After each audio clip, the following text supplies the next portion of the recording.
Hello, family of the living God. Now we'll talk about the Word of God. Hebrew chapter 4 verse 12 it says, "For the Word of God is alive and powerful." Why? Because it is the breath of God that gives life. It is also said, the Word of God is sharper than the two-edged sword. Why two-edged sword? Family.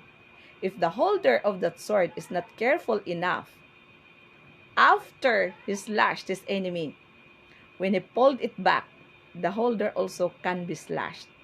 That's why, family, dalawa po ang pinapangaralan ng salita ng Diyos. It is not only the listener, but also the preacher.